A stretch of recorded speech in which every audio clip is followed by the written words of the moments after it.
It's such a great intro, man. I'm just ready to just slow my roll, yo. That's right. Hi out there. It Hello. is Tuesday, and you are watching the Beer Pad. Thanks so much for hanging out with us. We're back. We're We back. are back. And thank you to the very able Paul Samuel for filling in for me the last few weeks. He is I'm not able sure. to, for sure. He was very able. Um, Obviously, the reason I wasn't here was I was in the UK. My mum passed away, and so I was with my family, and dealing with all that and the service and everything. So thank you to everybody for the very kind messages through Facebook and Twitter, because I refuse to call it X. Same. Um, yeah, but I just want to say thank you to everybody. It has been officially the worst month of my life. It beats the heart attack, beats the bypass, and beats the cancer.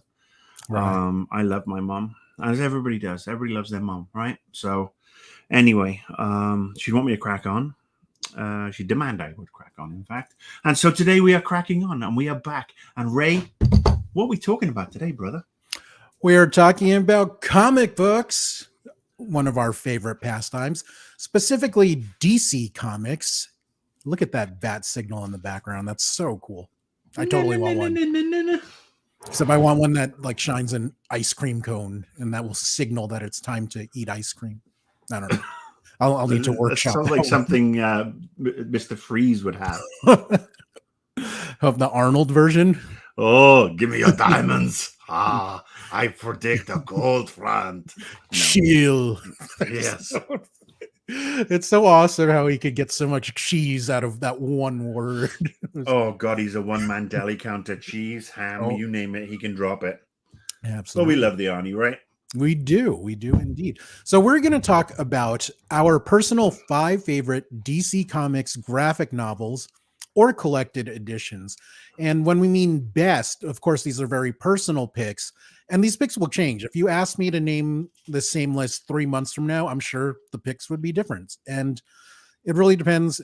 I don't know. To me, comics, it's kind of like food, where I'm in the mood for certain stories at a certain time. Sometimes I want some funniness, some like, Mark Waid humor. Sometimes I want more action, hard hitting stuff. So bless you. Excuse me. Thank you. So what makes a great comic book or graphic novel to you, Marcus? Well, it's gotta have that hook, hasn't it? It's just like what makes a great novel or a great screenplay or a great play. Yeah. It's all about that unique hook, and sometimes it's a one-off little itty bitty book. Sometimes it's a magnum opus across 5 or 6 books, Yeah. and it takes what we expect and flips it on its head or pulls us out of the comfort zone. I mean, sometimes yes, we can have the origin story of somebody is like, oh, that's my favorite Right. origin story, and that's great. But I mean, there's just so much creative stuff that when they deal with a character we're talking DC, so we're talking Supes, we're talking Batman, Wonder Woman, whatever. Yeah. A character we know and have known since we were small boys. And they just do that 180 or do something really cool. And there are so many great creators who've worked with DC over the years. Right. Yeah, that's what just makes it. And you've got a lot of graphic novels. I've got a lot of graphic novels. We were going through this list, and we had crossover. Yeah. A lot of crossover, and not only that, we also had a lot of great books that did not make it. Yes. And we will discuss those as well as your comments at the end. And one more question for you before we dive into it. Do you follow more characters themselves, or are there certain writers and artists that you follow or that you're Um, drawn to? I mean, I do like the characters. It's funny, on DC, I am a sucker for Batman and Superman more Right. than anything. Um, and it's not to belittle any of the other characters. Marvel, I have a much wider range of enjoyment. Oh, I will admit I'm not exactly a Squirrel Girl fan, but I don't think I'm the demographic for that. I am. So we're all good. Um, so yeah, it's a mixture, but I mean, Jeph Loeb and Tim Sale, for Brilliant. me, some of the best writers. Frank Miller, absolutely amazing. I mean, I'm just going through this now. Jim Lee and Scott Williams, who worked with Jeph Loeb on Hush. That's a fantastic one. Kurt Busiek. Yeah. There's just so many amazing writers that you look at their stuff and you go, I mean, artists too. Yeah. It's just as much about the art for me. You could put a great story, and this is my own preference, not a prejudice, not not me being controversial, but if you take a great story and drop it into, say, a more anime manga style art form for me with Batman, Superman, whoever, Marvel, it just leaves me cold. Because I grew up reading the more traditional stuff, and that's my bread and butter. I'm a 52-year-old man. So, I can appreciate manga and anime and, all the other fun stuff, but it's just not for me. I mean, I went through that phase in the early 90s with the likes of Akira and Legend of the Overfiend, which is the most terrifying movie I've ever seen in my life. So yeah, that's it for me. I mean, it's got to have a certain style. Certain things don't pop for me. Gotcha. So, what about you? I'm kind of more the opposite. I'm definitely a writer-centric guy. And part of that is I really suck at art. Like, I struggle drawing a straight line. So some of this amazing artwork, it just seems so foreign to me that it's hard. I could play with words, obviously not as well as like a Mark Waid or something, but art, it's just something I cannot do. So while I appreciate it, it's just not something I look for specifically in a book. There are some artists that stand out, and those are in two of my picks for sure. But yeah, I'm definitely more of a writer-centric guy. So without further ado, Marcus, why don't you kick us off with your number 5 pick? Okay, my number 5 is a classic by Frank Miller. Yeah. And it is The Dark Knight Returns, which is a seminal classic. And here it is. Look at that. The Dark Knight Returns. Just to show that we actually have these things and we do read them. And this is not to be confused with The Dark Knight Returns Warner Brothers cartoons, which are not as good. This is very dark Batman. This is Batman at my age, probably, maybe 10 years older. This is Batman who's retired. This is Gotham that's, crime is going up again, and there's the mutants who are the new gang that are just destroying everything. And Bruce Wayne's kind of like, instead of being Batman, he is he's doing his thrill seeking in other ways, like racing sports cars, etc., etc. He stopped being the Bat, and this just basically, the whole book is about what would it take to bring Bruce Wayne back as the Bat. We've got Carrie Kelly as the new Robin, and it's a lady Robin. Yeah, and this book is 30, almost 40, actually 40 years old. This book is almost 40 years old, and it's still an absolute tour de force. There was a follow-up, DK2, and a mini follow-up to that, which was more like an expansion pack or downloadable content that kind of left me cold. Didn't really work as well. Same. But yeah, there's so much in this comic book for me, or in this graphic novel for me. I mean, this was probably the first, in my opinion, true graphic novel, because I can there's see violence, there's some nudity, a little bit of profanity, not too much, but yeah, this is just, the art is really powerful. The story is really powerful. I mean, when the mayor of Gotham is going in to negotiate with the leader of the mutants, and he looks like the mayor of Halloween Town from A Nightmare Before Christmas. And he goes in and he just gets ripped to shreds by this huge bulk of a character with razor sharp teeth. And it's not for the faint of heart. No. And it's also, with regards to all Frank Miller stuff, this heavy social commentary in this book that has kind of prescient. I mean, you could look at this book now and you can see exactly where we're going as a society, just as much with Watchmen, when he nailed Watchmen. Yeah, totally Um, agree. I didn't yeah. see it at the time, but I'm like, holy shit, Frank Miller was right. You know? Frank Miller is the Simpsons of our generation.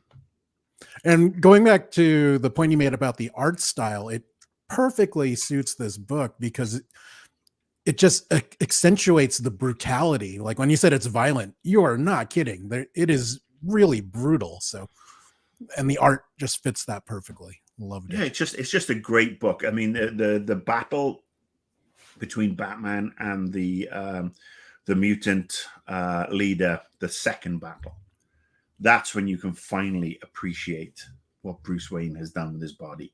He is the weapon. Yeah. He just, I mean, the line is, yeah, I think and I'm paraphrasing, but he does talk about, you know, he's about to perform surgery, and he just tears this guy apart. I mean, no, you know, not actually ripping his arms off or anything, but it's just brutal how it takes him to pieces. Right. So yeah, that's my first choice. That's my fifth choice. Right. That's number 5 for me, because as good as it is, I think there are 4 better. What about you, Raymondo? Give us your number 5. It is also a Batman story, and a duo that you mentioned earlier of Jeph Loeb and Tim Sale. Batman: The Long Halloween. Now, Jeph Loeb has been one of my favorite writers for a while, even before this story came up. I just love his blend of making an intriguing story with heart and humor. And this was not what I expected from him. It's very much a mystery story playing into Batman's role as the world's greatest detective. And the art is just so striking and unique and beautiful. These two went on to do more Batman stories. They did Spider-Man Blue. Aha. And there they are. And Spider-Man Blue is also a fucking amazing book. I mean, these two, without pun intended, they were the dynamic duo. Yeah, very much They just blended together, and their stories and their art, everything just combined into this organically amazing set of books. So I'm with you. Long Halloween, again, you put that on your list, so I didn't have to put it on mine. I mean, we could have done a top 20 very easily. For sure. And as you can see from this image here, there are several Batman rogues. In this image, you see Two-Face, who's one of my favorite characters, even more so than the Joker, who was there. You can see from the dates, there are different holidays on there that plays into the story as well. And then, of course, you have Catwoman, who is sometimes friend, sometimes foe, sometimes lover of Batman. And it's really just a intriguing story. I'm normally not much of a mystery guy, but the writing is so good here that I couldn't help but love it. And the art, even though I said in the intro that I'm usually not an art guy, the art here at the time, it was just so striking and unique, and I haven't really seen anything like it. So that is why you made my list. It's a total whodunit. Yeah. I mean, it literally is a whodunit. I mean, yeah. And the synopsis. Do you want to give us the synopsis so that people, if they, you know? Yeah, I'm trying to think of a way to do it without spoiling too much. I didn't really give that much thought. So there are a bunch of characters get murdered on national different holidays, and yeah. they try and figure out who it is. And it also ties into the origin of one particular bad guy.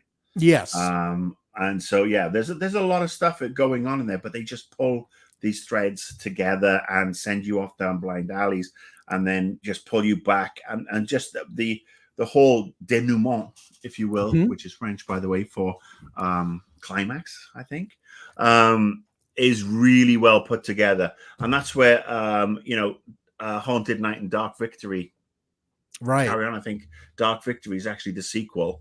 And then Haunted Night is after that, isn't it? Yeah, I think so. Yeah. And unlike the follow-ups to your first pick, I think these follow-ups worked really well, and I enjoyed the hell out of those stories. Yeah, you could probably, I mean, I would actually argue that you could probably put that trilogy in there as your number 5 pick. And let's do that then. There you go. Look at that. Read all those books. Those are all Read great all those books. They're brilliant. And moving on to your next pick, I believe we are still in Batman territory. We are indeed, and we are going to go. It's time for Hush. Yes, not the Deep Purple Hush. song. Hush 1 and Hush 2. Now, Hush. This is one bizarrely enough, I have actually got two. I picked up Hush 1. And I hadn't realized it was a 2-parter. And then I picked up Hush 2, put it down somewhere, and promptly forgot about it, and then have bought another Hush 2. So I have 2 copies of Hush 2. But this one it's that rarity. It's a new villain. It's a new Bat villain. And this is one that knows Batman and knows Bruce inside and out. And it's just... because it's a new villain, that's where you're like, ooh. But again, Jeph Loeb is in there. You see Jim Lee is there. Scott Williams. I mean, the artwork is beautiful. You find out why Hush is who he is, and how he's connected to Bruce. It's... I mean, he basically has a way of manipulating. He knows how to manipulate not just Bruce Wayne and Batman. He manipulates Ivy. He manipulates Catwoman. I mean, there are so many characters in this that this guy is like the puppet master. And it's just an excellent introduction for this, for this particular character who's gone on to be in a bunch of other books. Right.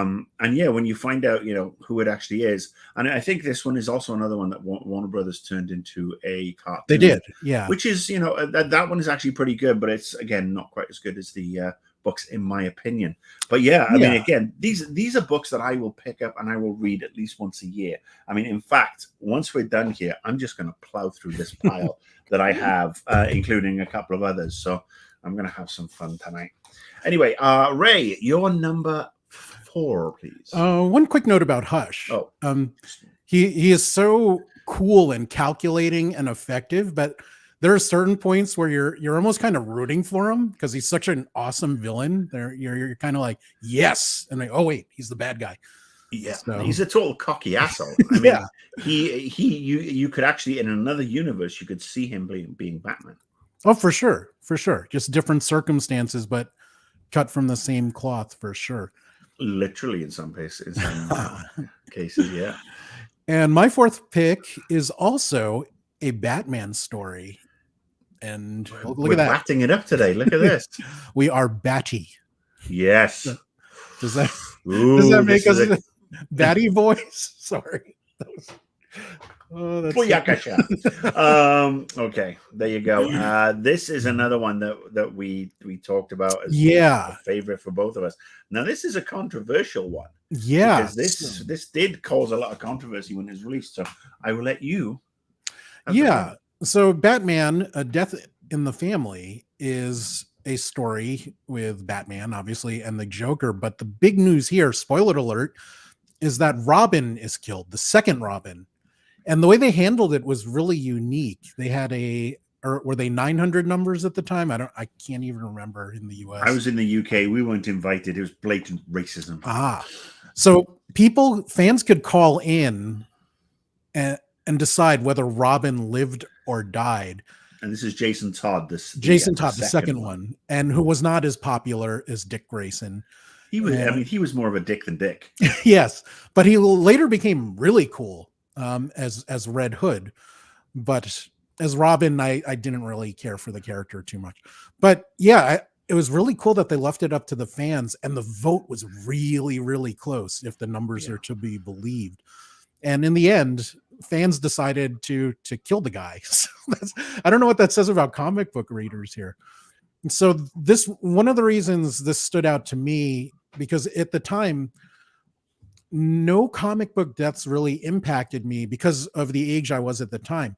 I think Captain Marvel, as in the Kree Marvel, and Jean Grey were already killed in comics, but I was a bit too young to really absorb those stories. So Jason Todd getting killed was just massive for me. I didn't know that comic book characters could get killed. I mean, he would later come back, but yeah, I did not know that that was a possibility and that could happen. So that had a major And the way impact. they brought him back later was actually made a lot of sense. Yes. And it actually worked within the Batman universe. But I mean, it was the death of Jason Todd was gory. I mean, Oh yeah. you see Joker going to town on him with a Yeah. crowbar.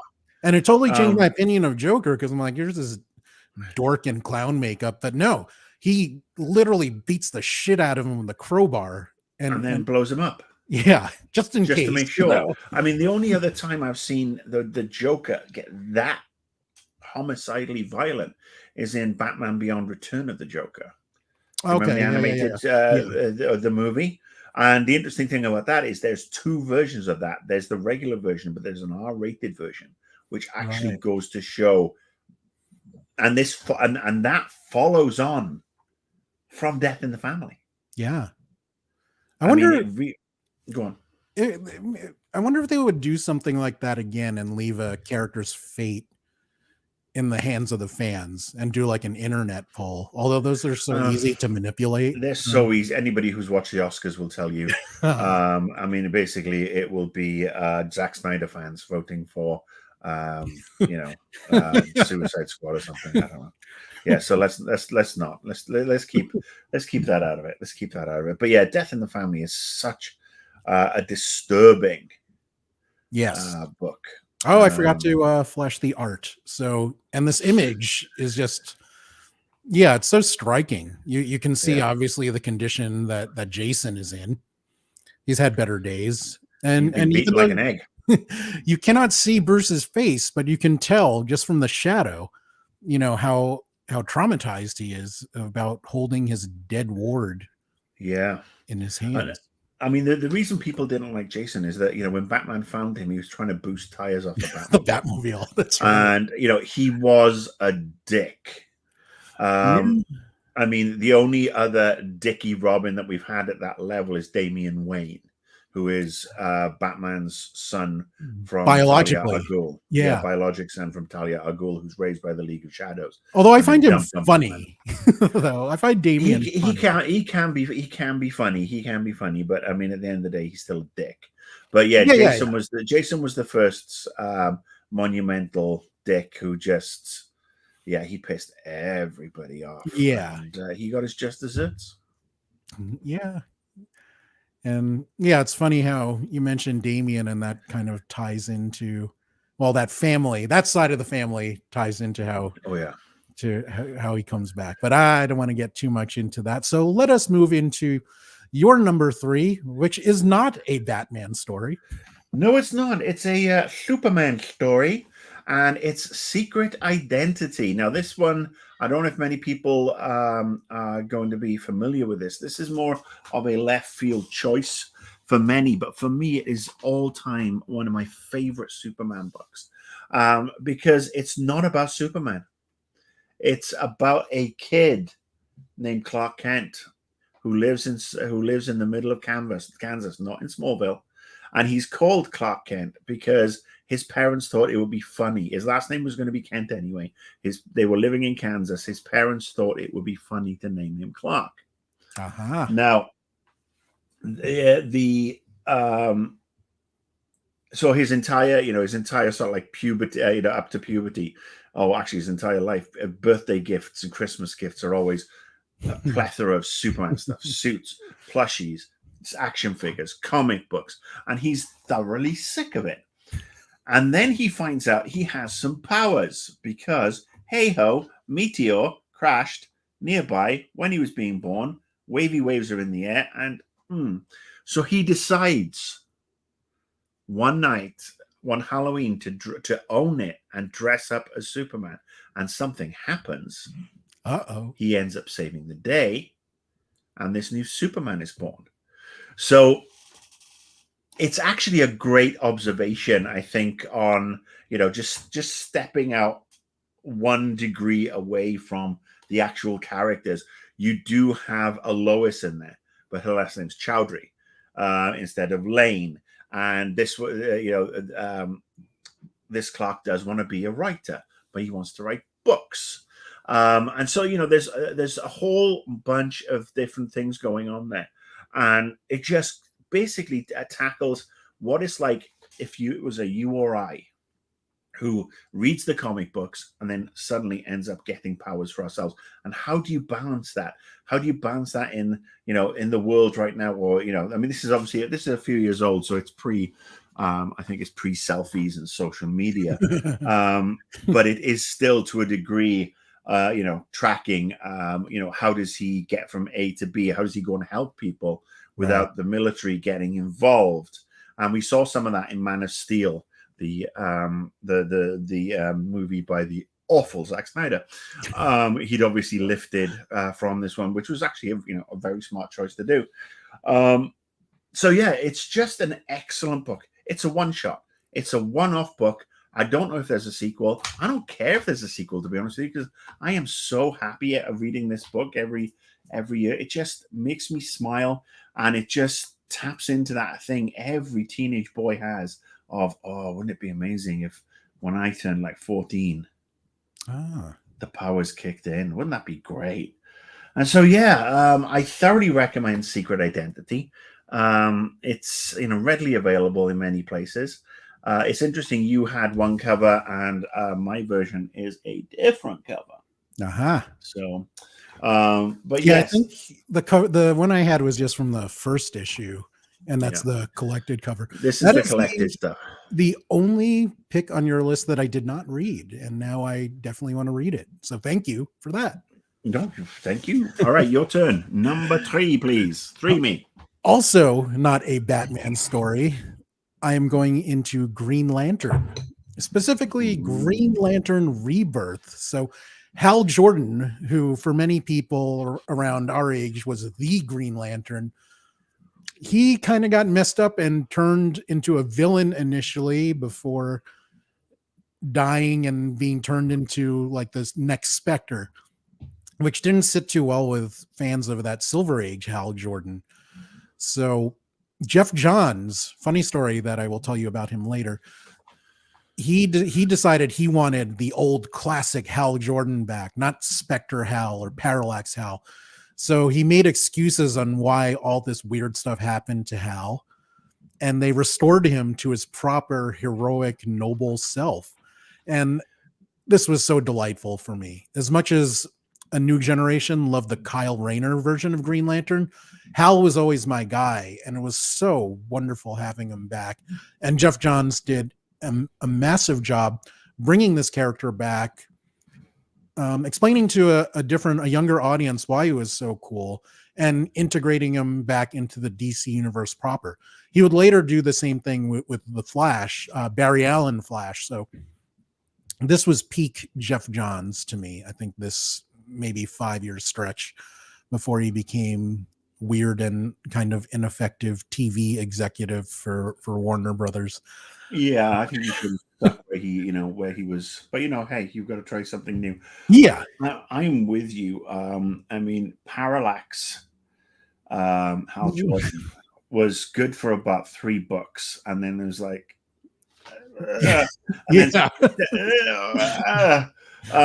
so yeah, to bring back Hal Jordan. Although I've got to say, as much as the young people like Kyle Rayner, I think Kyle Rayner's whacked. He didn't age well, huh?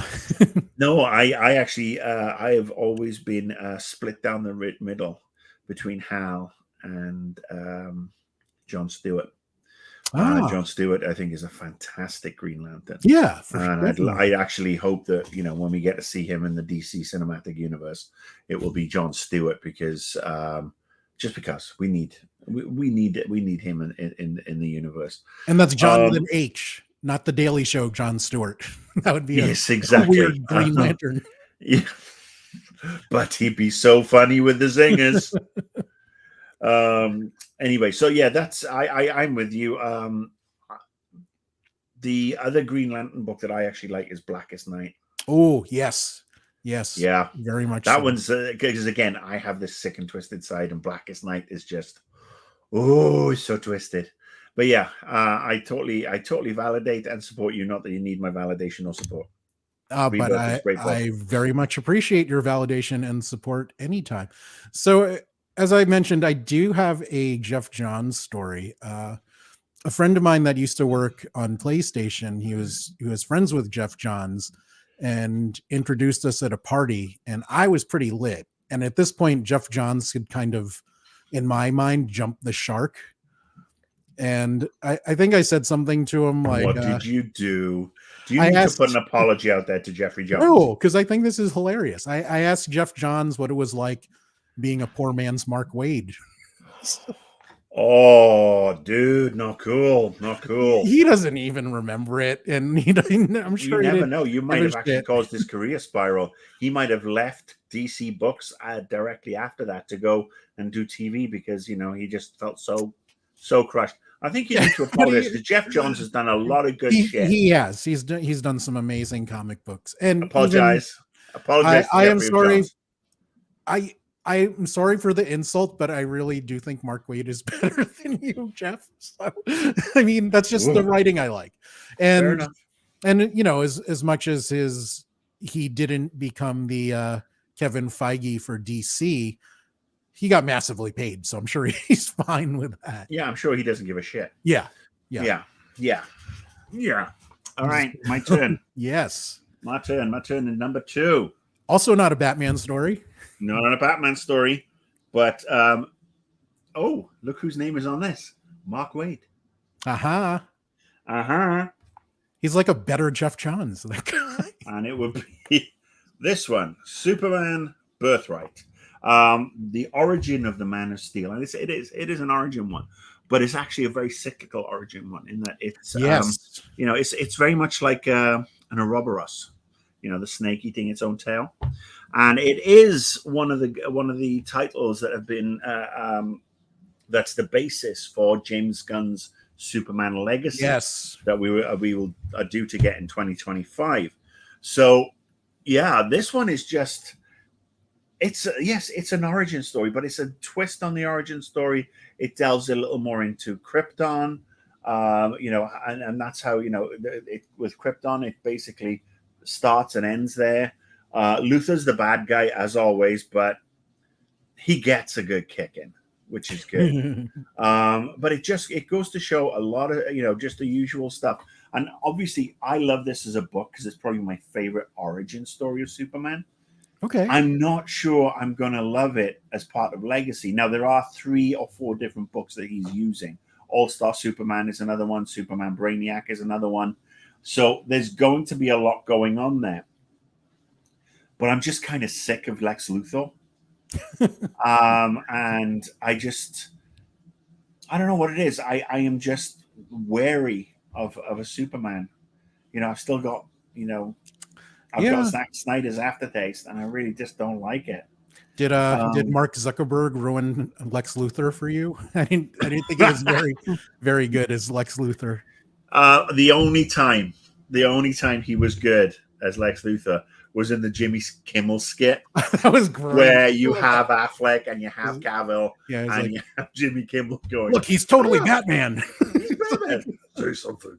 And, oh my God, you're Superman. And then that's when Mark Zuckerberg comes up. And, what's his name? Jesse Eisenberg. Yes. Yeah. Who is actually a really good actor. Fantastic actor. But I mean, he was part of a horrible Superman movie where they turned Bane into Doomsday into Godzilla. So anyway, we won't talk about that. But Superman Birthright is not much to say about it. It is an origin story. It says Birthright, the origin of the Man of Steel. It does what it says on the fucking label. So if you're expecting the origin of Spider-Man, you're going to be sorely disappointed. Yes. But it is just something you go in there and you go, this is a slightly different take.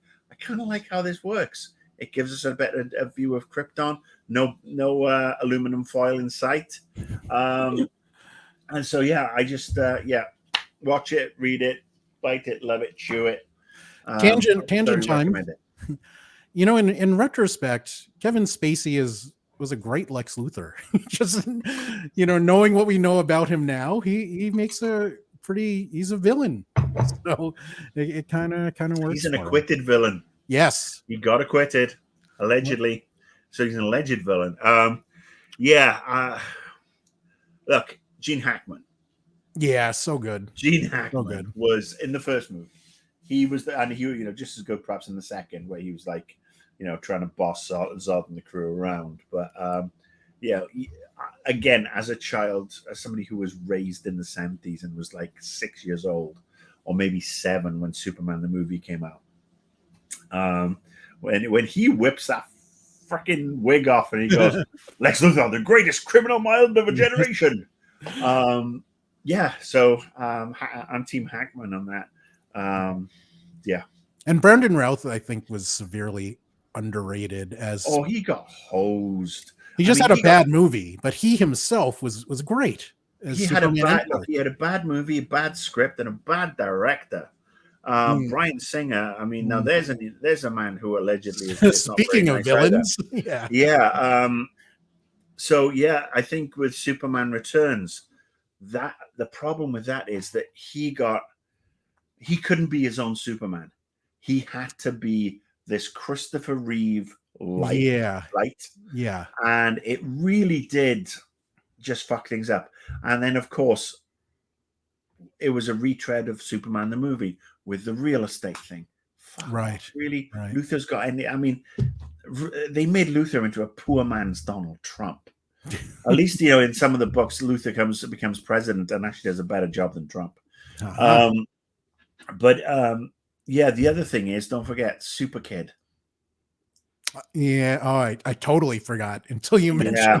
So I mean, Brandon Routh is one of the few who comes out of it with, he gets a pass because he's proven what a great actor he is. And look, there's a lot of good actors in there across the board. And the whole the really on the nose bit is when he's back and he's landed on the bank roof and these people are trying to rob a bank and they've bought this huge fucking minigun like you do when you're robbing a bank. And that's one that goes to show how bad it is. And then this guy whips out a handgun after, the minigun bullets have bounced off and he shoots point blank at Superman's eye and you see the bullet hit his eyeball and just crumple. And I'm like, okay, yeah, this is going to be awful. And it was awful. They did a bit on that in one of those spoof movies, like those like scary movie, not another teen movie. Yeah, it's like superhero movie or something like that. Here, yeah. So the bullet bounces off his eye and then hits the shooter, and he's like, why did you do that? I don't know. I just that was funny. Probably more entertaining than the movie. All right, give me your number 2, my friend. This was actually a last minute addition because I had forgotten about it, and I didn't realize when I thought about this list, I remembered how influential this was to me as a person. It is Justice League International. This changed my perception of what comic books could be, because I was pretty much a straight up DC Marvel guy in terms of standard superhero stories where the good guys would beat the bad guys, save the world. Justice League International, while there is some world saving every now and then, this is more about their interactions, what they do, how they get along when they're not saving the world. Like early on in one of the stories, Guy Gardner, Green Lantern, wants to pick a fight with Batman. And Batman, he pulls off his power ring, tries to go at Batman, and then Batman just knocks him out with one punch. This is not something you see every day. You have Blue Beetle and Booster Gold trying to do get rich quick schemes all the time. So, and Guy Gardner, of course, the one Green Lantern that makes Kyle Rayner look awesome. I like Guy because he's such an ass, and he's a total bag of dicks. But he's funny. He makes me laugh. And he had that stupid like Mo haircut from the Three Stooges. So he didn't quite have it in this cover, but he's also ginger. Yeah. And one of the reasons this book works is because they wanted to restart Justice League, but Batman was the only big character they can get. They were told they couldn't have Superman, they couldn't have Wonder Woman. So, Giffen, DeMatteis, they were like, well, what the hell are we going to do? You have Martian Manhunter there, who's kind of like the glue of all these Justice League teams. You see Captain Marvel, who is now called Shazam these days. He is there, and I like the conceit that they have with him because none of them, except for Batman, knows that he's an actual kid. So I like how they play that up. This book really got me into Blue Beetle and Booster Gold. Blue Beetle, Ted Cord, not the new Blue Beetle, who is also very cool. So look at these characters like Mr. Miracle in his weirdo costume, his sidekick Oberon, Dr. Light, Black Canary, Dr. Fate. So this should not work as a team, but it totally does because these characters are so weird and these stories are so humorous. Like, how do superheroes get along? You know, they are not normal people. They do abnormal things, and it just plays into the dynamics of how weird and wacky these characters are and what it's like when you actually get 5 or more of them spending hours together in a room doing nothing. So that is why I liked it. I did not know that comic books can be these goofy, humorous things full of the bwahaha laughter this book became known for. It reminds me of one of the biggest influences in my early life was the Airplane movies. So this was like the comic book equivalent of Airplane to me. Like, Surely you kid. Yes, of course I kid. No. Don't call me Shirley. You yes. kid. Thank you. Don't call my me God. Shirley. I set you up on that. So I haven't read this book, but I have watched Blue Beetle finally. Thoroughly enjoyed it. Thoroughly enjoyed it. I did not, out of protest to our friend Carlos. I told him I'm not supporting his movie because he wouldn't support mine. Okay. But I actually enjoyed. I did enjoy it. I thought it was interesting to go with it. Go away from Ted Cord. But I will say there was a Justice League book that could have made the list, and it's a classic as far as I'm concerned. That's Doom. Oh yeah, Justice League Doom, and that's the one where Batman has this plan to take down the Justice League in case any of them go bad. And that Randall is not Doom. Oh, isn't that Doom? Tower of Babel, which was actually on my list. No, it's Doom. Oh no, we have to Google. No, we have to, because I don't have Tower of Babel.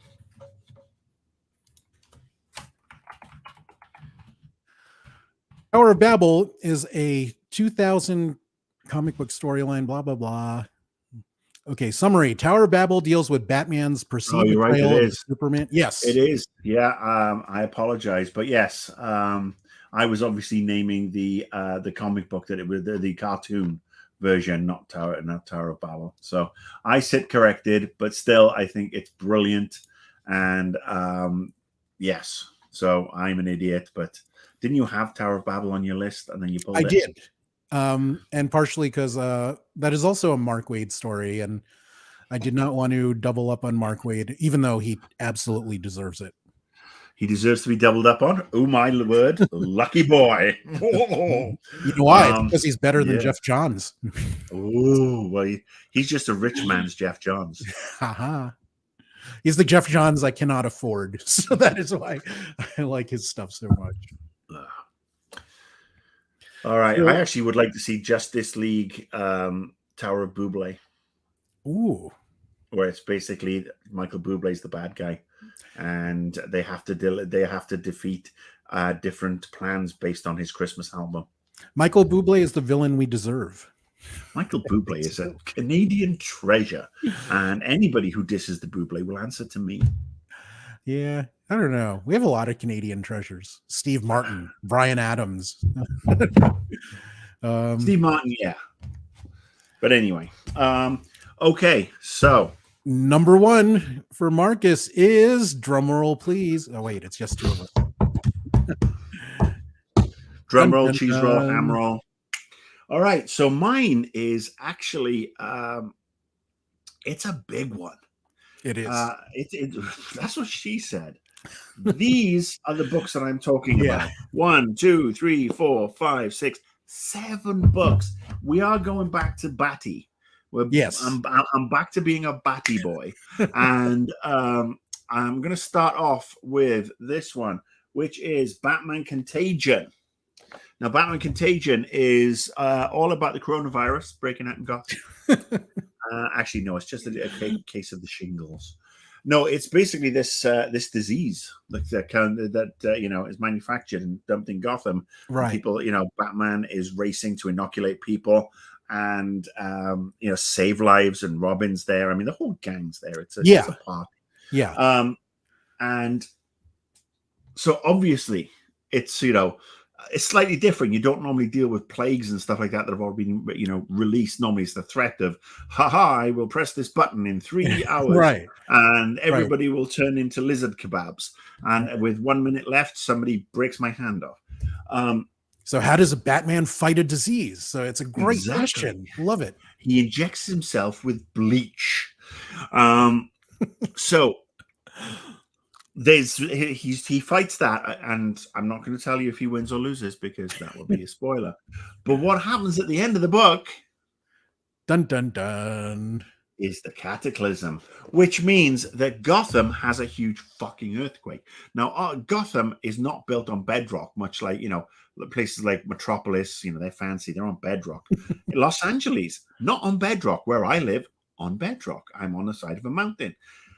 The Gotham, much like LA, is built on a bunch of shale and sand because it's fucking desert, right. and then the tectonic plates underneath, and when everything starts to go, boom, Gotham gets trashed.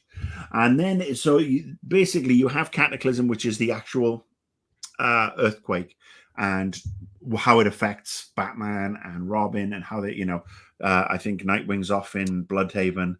But how he comes in later. He does come in later. Yeah. But then we get to that's book 2, and then books. Then we get into No Man's Land. Yes, because this is if you've watched the Christian Bale Batman trilogy, the last one, Dark Knight Rises, it does heavily borrow from this in a lot of ways with regards to how Gotham gets annexed. The rivers around Gotham get mined because the U.S. government, in a particularly cowardly move, that is basically they get paid off by the insurance companies. They declare Gotham no man's land. They kick Gotham City out of the U.S., which is obviously a punk bitch thing to do. So then you have Gotham getting divided, and it's carved up by the supervillains. So you've got Black Mask, you've got Penguin, you've got Freeze. I mean, they've all carved their different their little fiefdoms. Yeah. You've got the GCPD, those who've stayed, like with Jim Gordon. They have their section. And it basically is this huge territorial battle back and forth. Batman's not there. Batman had left. Bruce Wayne had gone to Washington to plead for the U.S. to aid Gotham. And so, he's gone. Nobody knows what's going on. So these other characters start to come. So it's not necessarily Batman, but there is another caped figure who's doing things. Mm-hmm. And there is another character. Huntress is in it, for example. Catwoman. Right. She stays around. And you see this then across the next 5 books as things build, because it's like a pressure cooker. You've got a finite amount of land. You've got all these bad guys jockeying for position and trying to get one, this, that, and the other. And you see Batman and his Bat family, the Bat fam, how they try and put things to right and slowly push things back, but it builds to a crescendo and a crescendo and a crescendo, and it builds to a particularly brutal ending at Christmas, featuring everybody's favorite clown prince of crime. And it's just a great series. And the fact that it is 7 books for me is just, I mean, I will just literally say to wife some days, I'll just wave. I've got this whole section. I'm going to go sit in the corner. I'm going to read with my cup of tea, and I'm going to be in hog heaven. And I do. And even though I've read this series so many times, I actually think that this series could make a great Batman video game. Oh, I really do. And I have mentioned this to Rocksteady, I'm sure. Yeah, actually, no, just to a friend who's a high up at DC. Okay. I actually think that this could be a great No, it doesn't have to be a Batman game. Obviously, Batman's one of the many characters that's involved. Right. But this could be a great Gotham game. Absolutely. Just starting it from the get-go. So yeah, that's my number one. I know it might be a bit of a surprise, especially when I was surprised for sure, but you're absolutely right. There's others that I could have picked. I mean, I didn't pick Nightfall, Right. which introduces us to Bane. Right. I didn't pick Killing Joke, which is another one. Yeah. That is really a brutal graphic novel. Another seminal Joker story. Just for don't sure. watch the cartoon version. It's they add a whole prologue to it that just totally just makes it stupid. And one scene in there is it's in one that addition prologue. I don't get it. It's pointless. It is pointless. So yeah, we have all these amazing ones. We've with villains like Bane. And then there's a couple of others like Face to Face, which is a sort of like one that goes under the radar, but I really love that particular one. Right. But yeah, I mean, No Man's Land, Contagion, and Cataclysm. The fact that they're War and Peace, right, when it comes to Batman stories. And I apologize to people who say, well, why haven't you picked a Wonder Woman story or a Flash story? I mean, I could have gone with Flashpoint because that's another all-time classic, but I wanted to go with something that is perhaps a little bit different, and something that to me just tickles my fancy. So that's me. Now you have picked a number one, and I know what your number one is. And I totally agree with it. But let me touch some things on No Man's Land for a second. You touch some things here. As we can see in the cover, Nightwing is there, who is my favorite DC character of all time. Cassandra Cain just kicks all kinds of ass. I love that she is an awesome Batgirl. No offense to Barbara Gordon, she's an awesome Batgirl. And No Man's Land actually has one of my favorite Harley and Joker stories, where she gets tired of being mistreated by Joker, so she reads the rules, whatever that book is, the rules of dating or whatever. So she pretends to brush off Joker, saying she's too busy to hang out, and he's like, "What? We're in No Man's Land. What the hell do you have to do?" But yeah, it's just a really fun and cute story. It is. It's a great story. I'm like I said, it's my favorite for a reason. Watched it so many times, and like I said, there were so many other characters that you could pick, and there are so many other great stories across the board. Didn't even get into some of the crossover books, or Superman Batman Generations, which is a two book arc that basically takes alternate reality versions of Superman and Batman and puts them together, and all across time, like at the space of like 300-400 years. Very surreal.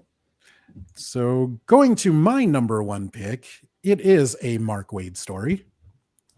It is Kingdom Come.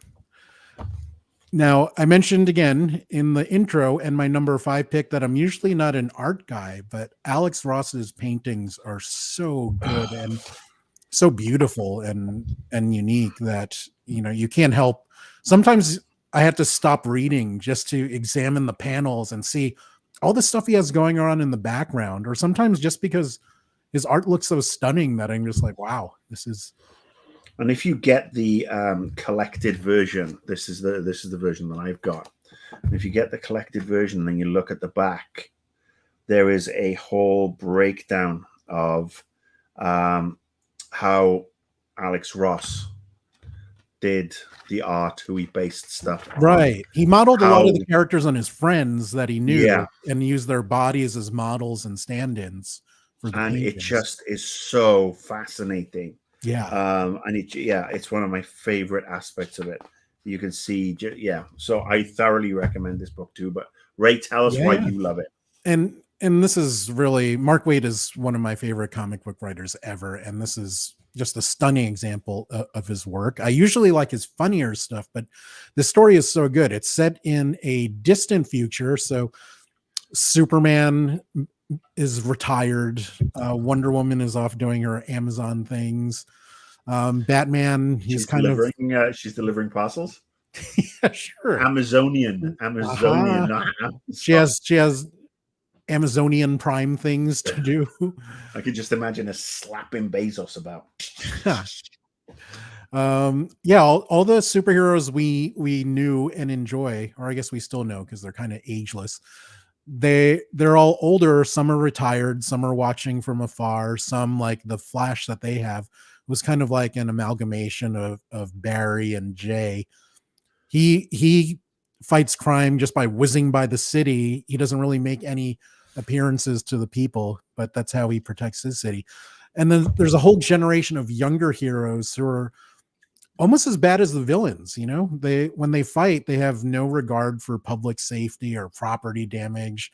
They're kind of doing this for fun. So there's a conflict between the old generation of heroes and the younger generation, and it kind of just blows up into a big mess. And it's just fantastic storytelling, great hook. And it really gets to the core of who these characters are, especially DC's holy trinity of Batman, Superman, and Wonder Woman. There's two panels that really stand out where Batman, Superman flies into the Batcave to try to get Batman's help. He tells him what's going on, but then Batman tells him what's really happening and goes into this monologue. But then all of a sudden he notices that Superman flew off already. You know how Batman always disappears from like Jim Gordon or whoever he's talking to? So all of a sudden Bruce is like, so that's what that's like. And it totally killed me. Which There's has been another repeated so many times now. Yeah. And most recently in The Flash. Yes. That's true. Yeah. And there's a panel where Superman is pleading with Batman, and he goes, at the end of the day, when you scratch all the layers off of Batman, what you're left is someone who does not want to see anyone else die, tracing back to the trauma from his parents dying. So that really defines who Batman is. When you scratch away all the technology and his detective skills, he's really at heart, he doesn't want anyone to have to lose a loved one to murder, to crime. So I loved how it got to the core of all these characters. They go into Diana's, superhero, balancing her superhero / goddess responsibilities.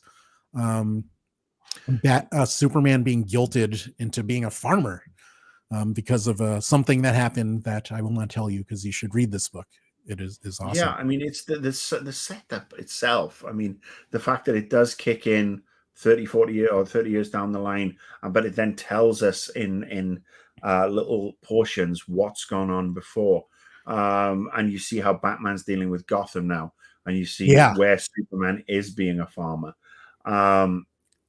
The big thing that then kicks off his return, very similar to what set off Civil War in the Marvel universe. Yes. So yeah, it's, I mean, that's where you just goes to show that everybody borrows from everybody else. But yeah, there is a character in there called Magog, who doesn't play a huge part. I mean, he's pivotal in certain scenes, but it's more about it's fascistic allegories, and a couple of other things. But then Magog appears again in a book called The Kingdom, right? And that one to me is a perfect companion piece. I mean, it's by the same team. Yes. Is it Alex Ross's art though? It's not Alex Ross's art. It's not his art, no. If you look at it, but yeah, it's got anyway. You see Gargan anyway. That's another one to consider. But I totally agree with you. I think Kingdom Come, Alex. If you follow Alex Ross on Twitter, every weekend he will start just dropping high-res screen grabs of his art, and it's just so beautiful. I mean, it's one of the things that makes me smile when I see what he's dropped, and it's all the different things he's done, the commissions, everything. And that guy is, without a doubt, in my opinion, the greatest comic book artist of all time. I think that the level of realism he brings to his stories is that perfect marriage. And I know that there are books that I love just as much that don't have the same style of art. But I think just sheer technical realism, Right. Alex Ross cannot be beat. So Marcus showed his collected edition earlier. In the newer one, you are treated to this bit of artwork. And, it just shows this style. And it's so unique. I almost don't consider Alex Ross a comic book artist because he's a painter. And there's not a lot of those in comics. And so it really stands out to me as something different. I know I maybe shouldn't make that distinction, but I think of more the standard pencils and ink as comic book art, not painting. There are a few things I mentioned how there's a lot of background stuff going on. There's one scene where they show Clark holding two large planks of wood and there are 3 nails in his back pocket. So it's almost like a crucifixion. I love that kind of symbolism. At the end of the story, they're in this restaurant where it's like a Hard Rock Cafe, Planet Hollywood kind of deal, but for superheroes. And the Spectre's there sitting with the point of view character, who's that old gentleman in the background. So the Spectre is like spinach and cottage cheese. That's a Spectre platter. So I just, so that kind of stuff, that's the humor I usually expect from Mark Waid. And there still is some of that in this book, but yeah, it's just so good. Well, the Power Girl chicken sandwich. What's the cut? Breast, of course. I mean, obviously, because Power Girl has this. She has the boob window in her costume. Yeah. Never understood that. It just seems so gratuitous. It just really doesn't seem to make any sense to me. But yeah, it's Kingdom Come. It's a great book, and the fact that it's told from a third party's perspective. Yeah, you've got the Spectre, and you've got this a preacher character. This character that he brings with him to share and shows him what's going on and time skips, and it's a tour de force. It's a tour de force. Yeah, and he actually has an active role towards the end. I probably said too much already, but the story and the art is so good that if you pick up one book in this that you haven't read, that would be my pick for where to start. Oh, I pick them all up. Oh, subscribe to the was it the DC Comics app, whatever that is. Is it unlimited? One of them's unlimited, and one of them's the other thing. Because it used to be Comixology. But yeah, I mean, obviously read them on an iPad. That does work as well. But I mean, for me, I just love the feel of the book in my hand. Yeah, I became a digital guy. Just because I read books I read proper, like regular books on digital because I can make the words look bigger. But just trying to follow a comic book panel by panel just really doesn't work for me. Right. I prefer the paper. I like to kill these. My thing was when I used to fly a lot internationally, on an iPad, you could literally bring thousands of comics with you. Have you ever tried to bring thousands of comics on an airplane before? Not so easy, but with an iPad, it is. That is totally fair, which is why I read a lot of books on my iPad. Yes. So yeah, those are our picks. Let's scroll through some comments here to see if there's anything important we missed. Carlos. So I shouldn't have read The Dark Knight Returns when I was 8. Probably not. I think it's a little bit violent. Well, look at you. You seem to have turned out all right. That's questionable. Let's see. He has a bunch of friends with him in the comments section. Let's see what they think of Carlos reading The Dark Knight Returns at 8. Did that mess him up? I mean, he does live in Chicago, which is pretty much Gotham for real life. Caleb says, "What? Robin dies?" Yes. Oh, come on. Yeah. I mean, look, the statute of limitation on spoilers is well over. Okay. This comment, no. All right. Block him. Kick him out. Ban, block. No. But I'm going to veto any trades that you make in our fantasy football league because of this comment, Carlos. Yeah, dude, you're screwed. Maybe John Stewart is secretly a Green Lantern. Well, we haven't had a Jewish Green Lantern yet, so yeah, could be. Maybe. Yes, but maybe John Stewart is in our world is secretly a Green Lantern when he's not a TV personality. Yeah, that could be. Caleb said Eisenberg's Luthor was just too quirky. Completely agree with you, sir. I can't take him as seriously as you do. Yeah, I very much agree. And I like those quirks of Jesse as an actor, and it works for so many of his other roles. Like in that, what's that magic movie we both like? The Now You See Me. Yeah. Talk amongst yourselves. I'll be right back. Yeah.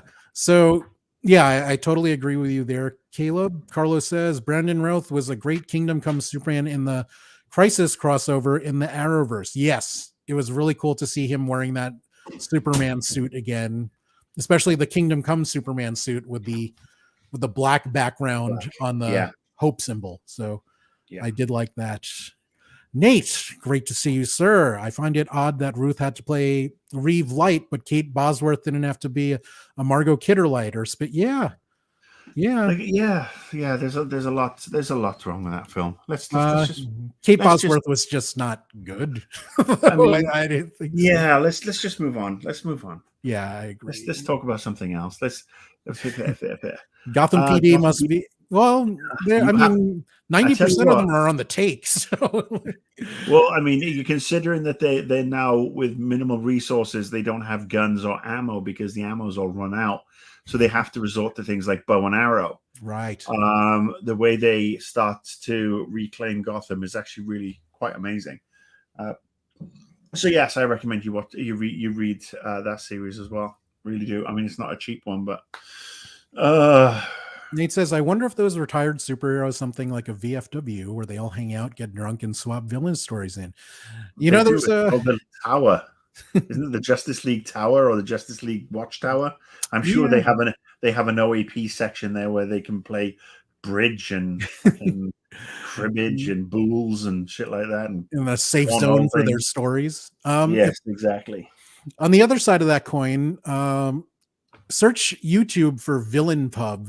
Those are the thing. Is it the How It Should Have Ended guys that do that cartoon where it's all the villains hanging out from different comic books and cartoons? So you have like Cobra Commander. We do see in one of the books, I can't remember which one it is. We do see a villain bar where everybody goes. It's they are actually having a remembrance for one of the villains who got murdered, and you go in and there's like all these B and C level. You're villains. Right. Oh my God. What is that from? It will just come back to me. Right. But yeah, they do have this thing where it's like it's almost like an Irish pub where they all go in. And I mean, obviously in the Penguins club, the Iceberg Club, is casino. It's also something that perhaps the higher level ones hang out on. But yeah, for henchmen and lower level ones, it's definitely definitely this pub. That pub you mentioned, I remember a panel from that where and he's like a C tier character. They just flashed to it for a second, and he's like, "What? Batman and Catwoman?" And so just stuff like that. So I love those interactions. So these guys hang out. Caleb says, it's been a while since you've read Kingdom Come. You should read this again soon. Yes, completely agree. All right.